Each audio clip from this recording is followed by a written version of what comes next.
வணக்கங்க ஐயா. வணக்கம் ஐயா. இந்த உலகத்திலேயே மிகப்பெரிய சூத்திரதாரி யாருன்னு தெரியுங்களா? கடவுள் தான் சார். ஏன்னா அவன் படைச்ச பிரச்சனை எது தெரியுங்களா? இந்த உலகம். அடுத்த பிரச்சனை எது தெரியுங்களா? இந்த ஆம்பளையும் பொம்பளையும் படைச்சான் பாருங்க, அதுதான் பெரிய பிரச்சனையே சார். ஒருத்தனுக்கு எல்லா உணவு உடை எல்லாத்தையும் கொடுத்து கொண்டு போய் ஒரு தீவுல வச்சு பாருங்க, 10 நாள்ல அந்த வாழ்க்கை அவனுக்கு பைத்தியம் பிடிச்சு போயிடும். ஏன் தெரியுங்களா? பிரச்சனை இல்லாத வாழ்க்கை அது பைத்தியம் பிடிச்சிரும். பிரச்சனை இருக்க வாழ்க்கை அதுதான் சார் சவாலை கொடுக்கும். இதுல நான் உங்ககிட்ட என்ன தெரியுங்களா பிரச்சனை பண்ண வந்திருக்கிறேன். இந்த ஆம்பளைங்க பொம்பளைங்களுக்கு கொடுக்கிற பிரச்சனை இருக்குது பாருங்க, அதுதான் பெரிய பிரச்சனைன்னு நான் ஒரு ஆம்பளையா இருந்து கத்தி கதற வந்திருக்கிறேன் சார். ஆம்பளை பண்ற பிரச்சனைக்கும் பொம்பளை பண்ற பிரச்சனைக்கும் இருக்கக்கூடிய வித்தியாசம்ங்கிறது, பொம்பளை பண்ற பிரச்சனைங்கிறது தங்க தாம்பளம் இருக்குது பாத்தீங்களா, அதுல உடற ஓட்ட மாதிரி உருக்கி பார்த்தா மீண்டும் தட்டை எப்படி பயன்படுத்தலாமோ அது மாதிரி பொம்பளைங்களோட பிரச்சனையை தீர்த்திடலாம். ஆனால் இந்த ஆம்பளைங்க செய்யற பிரச்சனை எப்படி தெரியுங்களா? மண்பானையில உழுந்த ஓட்ட மாதிரிங்க. பானை எப்படி ஓட்ட பெருசாய் உடஞ்சு போதோ, இந்த ஆம்பளைங்க பண்ற பிரச்சனையால பொம்பளைங்களோட வாழ்க்கை உடஞ்சு போகுது. இந்த நாட்டுல உண்மையாலுமே நடந்த சம்பவத்தை நான் சொல்றேங்க. ஒரு இளம் விதவை பெண்ணுங்க, அவ மலை ஜாதியின பெண். இதே சேலத்துல நடந்த உண்மை சம்பவங்க. அவ பேரு கவிதா. அவ சின்ன வயசுலயே புருஷன் இறந்து போயிட்டான். ஆனா அந்த பொண்ணு மேல ஆசைப்பட்டு ஒரு பையன் அவளை காதலிச்சிருக்கான். இவ மலசாதியின பெண், அவன் உயர்ந்த ஜாதி. 2 பேருமே விருப்பப்பட்டிருக்காங்க. இதுல இந்த பொண்ணோடைய அம்மாவுக்கு என்ன தெரியுங்களா ஆசை? எப்படியா தன் பொண்ணுக்கு ஒரு வாழ்க்கையை ஏற்படுத்தி கொடுக்கணும். எல்லா அம்மாவுக்கும் இருக்கிற ஒரு நியாயமான ஆசை. அதனால இந்த பையனுடைய அப்பா கிட்ட போய், என் பொண்ணும் பையனும் ஒருத்தர் விரும்புறாங்க, அவங்க என் பொண்ணுக்கு ஒரு வாழ்க்கையை ஏற்படுத்தி கொடுங்க அப்படின்னு சொல்லி அனுப்பிச்சு வச்சு, இந்த அம்மா சொல்லிட்டு திரும்பி வர்றதை காட்டியும் அந்த உயர்ந்த ஜாதின்னு அந்த பையனுடைய அப்பா இருக்காரு பார்த்தீங்களா, அவரு 4 ஆம்பளைங்களை அந்த பொண்ணு வீட்டுக்கு இந்த அம்மா வர்றதுக்கு முன்னாடி அனுப்பி அந்த பொண்ணை வெளியில இழுத்துட்டு வந்து அவளுடைய ஆடைகள் எல்லாம் உருவி அசிங்கப்படுத்தியிருக்கான் சார். சார், அன்னைக்கு பாரதத்துல துரியோதனனுடைய அவையில துச்சாதனன் திரௌபதியின் துகிலை உரிக்கும் போது கண்ணா கண்ணான்னு கத்தனாலாம், துணியை கொடுக்க கண்ண வந்தானா? இந்த நாட்டுல அந்த பொண்ணு அண்ணா அண்ணான்னு கத்திருப்பாளே, எந்த ஆம்பளையாவது வந்தானா சார்? நின்று வேடிக்கை பார்த்தது ஆம்பளை தானே சார். சார், பொம்பளைங்க எந்த தொழிலை செஞ்சாலும் இலக்காரமாவே பார்க்கறது சார். இல்லைன்னு சொல்லுங்க, எப்படி போனாலும் எந்த தொழிலை பார்த்தாலும் தப்பா பேசுறாங்க சார். பொம்பளைங்க ஐஸ் விற்க போனாலும் ரைஸ் விற்க போனாலும் ஒரு சைஸா பார்க்குற ஆம்பளைங்க இன்னமும் இருக்கதானதார் செய்யறாங்க சார். கும்பகோணம் மகாமக விபத்து நமக்கு எல்லாருக்குமே தெரியும். அதுல இறந்து போனது ஆண்களின் எண்ணிக்கையை விட பெண்களின் எண்ணிக்கை தான் சார் அதிகம். ஏன் தெரியுங்களா? ஆம்பளை வேட்டி கட்டி இருக்கான், பேண்ட் சட்டை போட்டிருக்கான். அந்த விபத்து நடக்கும் போது அங்க இருக்கக்கூடிய தட்டியை தாவி குதிக்கிறான் சார். பேண்ட் போட்டிருக்குவேன், வேட்டியை மடிச்சு கட்டிட்டு குதிக்கிறான். பொம்பளைங்களால அப்படி செய்ய முடியுமா? அந்த ஆடையை அணிச்சுக்கிட்டு அவங்களால ஓட முடியுமா? புடவை வச்சுட்டு ஓட கூட முடியாது, தாவி குதிக்க முடியுமா? அப்படி நான் அதுக்காக ஒரு கவர்ச்சியான உடை தான் அணியணும் நான் சொல்லல. பெண்களுக்கு எது சௌரியப்படுகிறதோ அந்த மாதிரி உடை அணிகிறது தப்பு இல்லை. நீங்க எந்த மாதிரி உடை போட்டாலும் தப்பா தான் பேசுறாங்க சார். இவ புடவையில போனாலும் சேலையில ஊடு கட்டவான்னு பாடுறேன், மிடி போட்டுக்கிட்டு போனாலும் லேடிஸ் ஹாஸ்டல் அழகு சேலை, மிடி போட்ட மெழுகு சேலை, மலை மலை மலை மருத மலைன்னு பாடுறான். இவ எந்த துணியில போட்டாலும் இவளை குறை சொல்றதுக்கு ஆம்பளைங்க தயாரா இருக்கிறாங்க. நான் ஒத்துக்கிறேன், ஆம்பளையில கமெண்ட் அடிக்கணும்னு கைவாளித்தனம் பண்ணு ஒருத்தன் முடிவு பண்ணிட்டா, அவ அழகி ஐஸ்வர்யா ராய பார்த்தாலும் கமெண்ட் அடிப்பான், அவ்வை பாட்டி மாதிரி ஒரு பாட்டி போனாலும் கமெண்ட் அடிப்பான். அதுல மாறுபட்ட கருத்து சொல்ல. ஆனா எல்லாருமே பெண்களை கிண்டல் பண்ணி கேலி பண்ணி இது பண்றாங்களா? கிடையாது. யாரோ ஒரு சில ஆண்கள் கிண்டல் பண்றதுக்காக எல்லா ஆண்களையும் ஒரே கோணத்தில் பார்க்க முடியாது.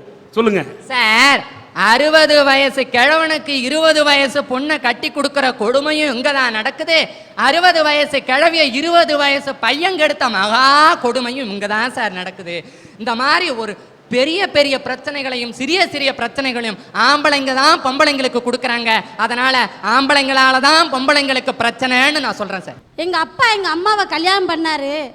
கல்யாணம் பண்ணதுக்கு அப்புறம் 5 வருஷம் குழந்தை இல்லைங்க. அதனால எங்க அப்பா என்ன பண்ணாரு தெரியுங்களா?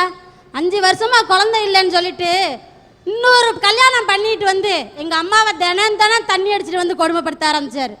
அதுக்கப்புறம் எங்க அம்மா என்ன பண்ணாங்க தெரியுங்களா? ஒரு குழந்தைய தத்தெடுத்து வளர்த்ததுக்கு அப்புறமாவது இந்த பிரச்சனை தீரும்னு பார்த்தாங்க. அப்பையும் தீரலை. அப்புறம் அந்த குழந்தைய தத்தெடுத்து வளர்த்ததுக்கு அப்புறம் நான் பிறந்துட்டேன். நானும் பிறந்தது பொம்பளை பிள்ளையா போனதுனால அந்த தினம் தண்ணி அடித்து கொடுமைப்படுத்த ஆரம்பிச்சாருங்க. அதுக்கப்புறம் எங்கள் அம்மா இந்த கொடுமையை விட்டு நம்ம போயிடலாம் அப்படின்னு தாங்க முடியாமல் அவங்க கூட பிறந்தவங்க 5 அண்ணன் தம்பிங்க அவங்க ஆதரிப்பாங்கன்னு நினச்சி அங்கே போனாங்க. அங்கே அவங்கெல்லாம் என்ன சொன்னாங்க தெரியுங்களா?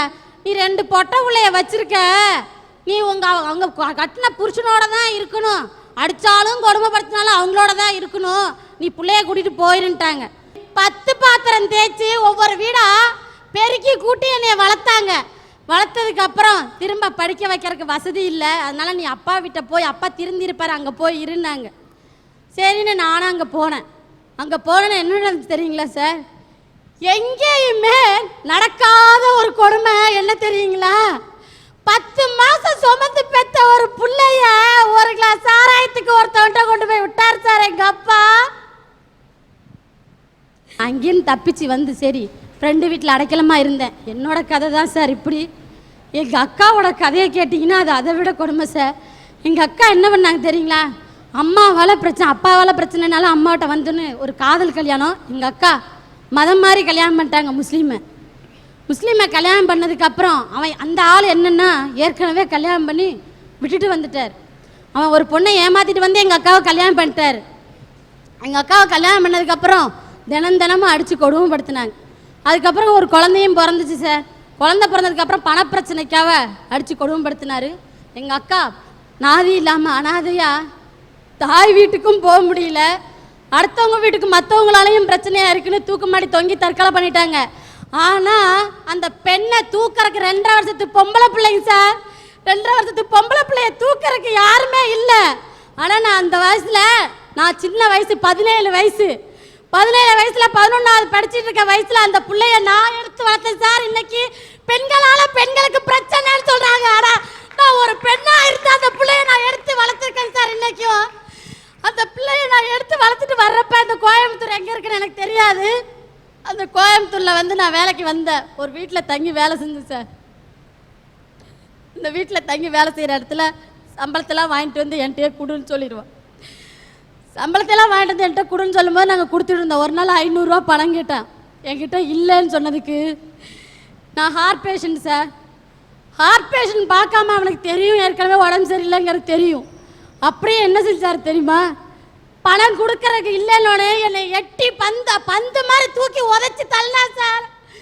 அப்போ அந்த பொண்ணை முடியாது, மாமா எங்கள் அம்மா விட்டுருங்க, மாமா எங்கள் அம்மா விட்டுருங்க, எங்கள் அம்மா விட்டுருங்க, நாங்கள் கேட்குற பணத்தை கொடுத்துருவோம். ஆனால் அந்த பொண்ணோட மனசை பார்த்தா அந்த குழந்தைய பார்த்தா தெய்வம்னு சொல்கிறீங்க. அந்த குழந்தை பிஞ்சு உள்ள 5 வயசு. அதை நெஞ்சு அப்படி எட்டி அந்த பிள்ளைய நெஞ்சில் வச்சு மிதிச்சு ரோட்டில் கிடக்கிற கப்பிக்கல் இருக்கு சார், அந்த கப்பிக்கல்லில் தரன்னு இழுத்துட்டு வந்தா. அதையும் பார்க்காம நம்ம செத்துடலாம் அப்படின்னு நான் சொன்னேன். அப்போ எங்கள் பிள்ளை என்ன சொன்னிச்சு தெரியுங்களா? பாரதி கண்ட புதுமை பண்ண அந்த ஒரு 5 வயசு குழந்தை சொன்னது என்ன தெரியுங்களா? அம்மா நான் இருக்கேன், நம்ம எதுக்கு சாகணும், நம்ம சாக வேண்டாம், ஏதோ ஒரு வேலையை பார்த்து அந்த வீட்டை விட்டு வெளியில் வரலான்னு சொன்னேன். சரின்னு நாங்கள் வீட்டை விட்டு வெளியில் வந்து இன்றைக்கி அந்த பிள்ளைக்கு 17 வயசுங்க சார். மதம் மாதிரி பெண்கள் மதரசா பள்ளியில் 3வது வருஷம் அந்த 1.5 மாதம் இருக்குது சார் பட்டம் வாங்குறதுக்கு. நான் படிக்க வச்சிட்டு இருக்கேங்க. இன்னமும் நான் படிக்க வச்சிட்ருக்கேன். ஆனால் நானும் இருதய நோய் ஹார்ட் பேஷண்ட் தான். ஹார்ட் பேஷண்ட்டாக இருந்தாலும் ஒரு தன்னம்பிக்கையோட, ஏன்னா எங்கள் அம்மா வீட்டுக்கு நான் போகல, எங்கள் அப்பா வீட்டுக்கும் போகல, யார்கிட்டையும் ஒரு 10 காசு கேட்கல. இன்ன வரைக்கும் ஒரு பிஎஸ்சி நர்சிங் எப்படி படித்தேன்னு கேட்டிங்கன்னா, நைட்டு சூலூரில் நரசிம்மாமில்ல டியூட்டி பார்ப்பேன், நைட் ஷிஃப்ட் பார்ப்பேன், காலையில் ட்ரைனிங் போவேன். ஏன்னா நான் ஒரு பெண்ணு, யாருக்காக கலங்கலை, அச்சமில்லை அச்சமில்லை அச்சம் என்பதிலேயே பாரதி சொன்னார். அந்த பாரதி கண்ட புதுமை பெண்ணா இன்னைக்கு இருக்கணும்னு நான் நினைச்சிட்டு இருக்கேன். இன்னைக்கும் இங்க இருக்கிற ஆண்கள் அத்தனை பேரும், எல்லாரையும் சொல்லல, ஒரு சில ஆண்கள் தன்னோட மனைவியையும் குழந்தைகளையும் அன்போட நேசிங்க. தன்னோட அம்மாவை தவிர மற்ற பெண்கள் எல்லாரையும் அம்மாவாகவும் சகோதர சகோதரிகளாகவும் நினைச்சு கேவலமான ஒரு காரியத்தை பண்ணிடாதீங்க சார். கல்யாணம்னா ஒரு பொண்ணுக்கு எவ்வளவு சந்தோஷம் தெரியுங்களா? அதுவும் காதல் கல்யாணம்னா 1000 ஆசைகளும் 1000 கனவுகளோடு ஒரு பொண்ணு ரொம்ப சந்தோஷமா இருப்பாங்க சார். காதல் திருமணம் தாங்க சார் எங்க அம்மா பண்ணிக்கிட்டாங்க. எங்க அம்மா ஒரு பட்டதாரி பெண், எங்க அப்பா 8வது தான் சார் படிச்சிருக்கிறாங்க. 2 பேரும் காதலிச்சு திருமணம் பண்ணிட்டாங்க. ஒரு பொண்ணு எவ்வளோ மனசுல ஆசை வச்சுட்டு வாழ்க்கையை நடத்தலான்னு எவ்வளோ சந்தோஷமா இருந்திருப்பாங்க. அதே மாதிரி தான் சார் எங்க அம்மாவும் கோயம்புத்தூர்ல போய் தன்னுடைய குடும்ப வாழ்க்கையை ஆரம்பிக்கலான்னு போனாங்க. அப்பதான் தெரிஞ்சது எங்க அப்பாவுக்கு ஆஸ்துமா இருக்குன்னு. எங்க அப்பானால எந்த வேலைக்கு போக முடியாதுங்க சார், வீட்லயே தான் இருப்பாங்க. எங்க அம்மா வீட்டை எதிர்த்து நம்ம திருமணம் பண்ணிட்டோமே, நம்ம நல்லா இருக்கணும், நம்மளுடைய கணவனோட மானத்தை காப்பாற்றணுங்கிற ஒரே காரணத்துக்காக எங்க அம்மா வேலைக்கு போனாங்க. அங்கன்வாடி பணிப்பெண்ணா இருந்தாங்க சார்.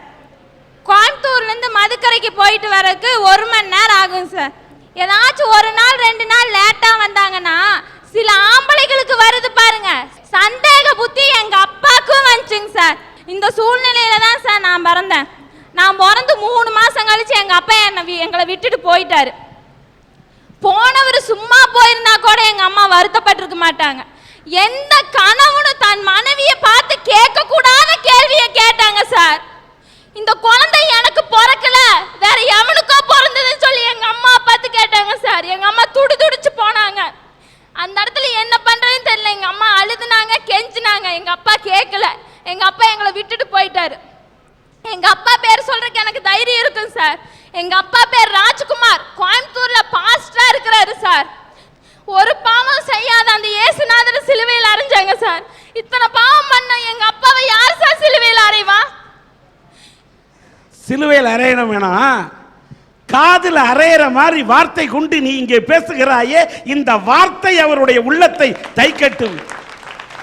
இயேசுநாதர் சிலுவையை மட்டும் சுமக்கவில்லை, அடுத்தவர்களின் பாரத்தை சுமந்தார், அந்த படுவை சுமந்தார்.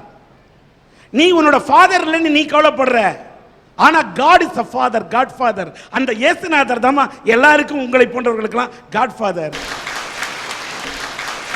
உன் தந்தை இல்லாவிட்டாலும் கூட அந்த இடத்தில் ஒரு தந்தைக்கு தந்தையாக, தாய்க்கு தாயாக இருந்து உன் தாய் உண்மை வளர்த்திருக்கிறாரே, அவரைத்தான் நான் மனதார பாராட்டுகிறேன் சார். ஒரு பொண்ணா இருந்து எங்க அப்பா பண்ண பாவத்தை நான் மன்னிச்சிடுறேங்க சார். எங்க அம்மா சரி விட்டுட்டு போயிட்டாரே, ஒரு பொண்ணு இருக்குது அப்படிங்கறதுக்காக எனக்காக எங்க அம்மா வாழ்ந்தாங்க சார். சரி நம்ம தாத்தா ஊருக்கு போகலாம் அப்படின்னு சொல்லிட்டு எங்க அம்மா வந்தாங்க சார். வந்து எங்க தாத்தா வீட்டில் நின்னா எங்க அம்மாவோட அண்ணன் தம்பிகளை எங்க அம்மாவை யாரும் ஆதரிக்கல. எங்க அம்மா நடுத்தருவில் தனியா இருந்தாங்க. எங்க அம்மாக்கு என்ன பண்றதுன்னே தெரியல சார். எங்க அம்மா சரி செத்து போயிடலாம் அப்படிங்கும் போது குழந்தை இருக்குதே, நம்ம அந்த குழந்தைக்காக வாழணுங்கிறதுக்காக எங்க அம்மா போராடினாங்க. சரி இந்த வேலை தான் நம்ம கணவனை சந்தேகப்பட வச்சுது அப்படின்னு சொல்லிட்டு எங்க அம்மா அந்த வேலையவே விட்டுட்டாங்க. சரி சுயமா தொழில் செய்யலாம் அப்படின்னு சொல்லிட்டு பேங்க்குக்கு போனாங்க சார். பேங்க்குக்கு போனா எனக்கு லோன் தாங்க, நான் சுயமா தொழில் செய்யறேன் அப்படின்னாங்க. எங்க அம்மாவோட சூழ்நிலையை புரிஞ்சுட்டு பேங்க் மேனேஜர் கேட்டாரு, நான் உனக்கு லோன் தரதுல எனக்கு என்ன லாபம்னு சொல்லி கேட்டாங்க சார். எங்க அம்மாவுக்கு புரியல. என்ன சார் சொல்றீங்க அப்படின்னா, நான் உனக்கு லோன் தரேன், நீ என் ஆசைக்கு நீ இணங்குன்னு சொன்னாங்க சார். சார் எங்க அம்மா அப்படிப்பட்ட பணம் எனக்கு தேவையில்லைன்னு சொல்லிட்டு வெளியே வந்துட்டாங்க. வெளியில வந்து கழுத்துல போட்டிருந்த செயினை வித்து சுயமா தொழில் செஞ்சாங்க சார். என்ன தொழில் தெரியுங்களா? பெனாயில் நீல செஞ்சாங்க சார். அப்படி செஞ்சு எங்க அம்மா விற்க போகும்போது சில ஆண்கள் சமுதாயம் என்ன தெரியுங்களா சொல்லுச்சு எங்க அம்மாவை பார்த்து, இவ பெனாயில் விற்க போல வேற என்னமோ வித்துட்டு வர அப்படின்னு சொன்னாங்க சார். எங்க அம்மாவை பார்த்து எங்க அம்மா துடிச்சு போனாங்க. எங்க அம்மா அதையெல்லாம் மனசுல போட்டு புழுங்கி என்னை படிக்க வைக்கணுமேங்கிற ஒரே காரணத்துக்காக எங்க அம்மா என் முன்னாடி அழுகல சார்.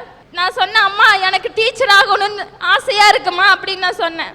எங்க அம்மா சொன்னாங்க, உங்க அப்பனாலதான் என்னையும் உன்னை காப்பாற்ற முடியல, என் மகன் 4 பேர்த்துக்கு உதவியா இருக்கணும்னு சொல்லிட்டு என்னை ஏஎன்எம் நர்சிங் படிக்க வச்சாங்க சார். ஃபர்ஸ்ட் கிளாஸ்ல நானும் பாஸ் பண்ணேன்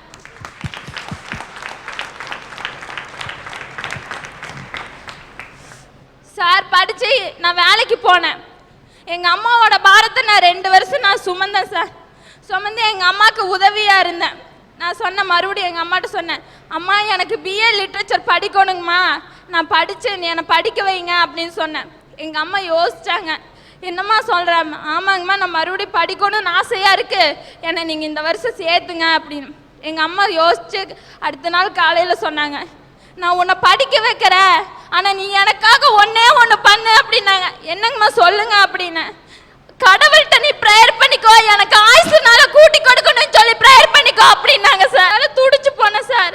இத்தனைக்கு காரணம் அந்த ஆண் தானே சார். ஆண்னால தான் சார் பிரச்சனை. அதனால தயவு செய்து இந்த அரட்டை அரங்கத்து மூலியமா நான் கேட்டுக்கிறேன்.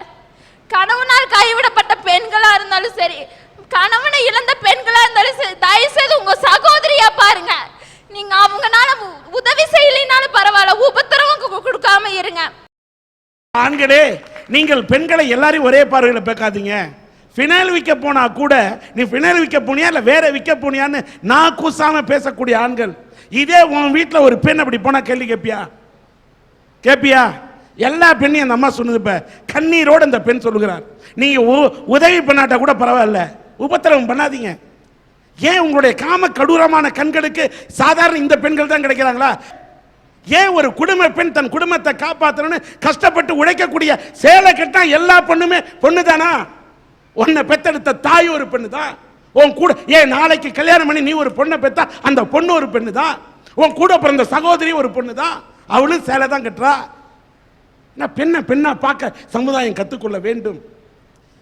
God bless you.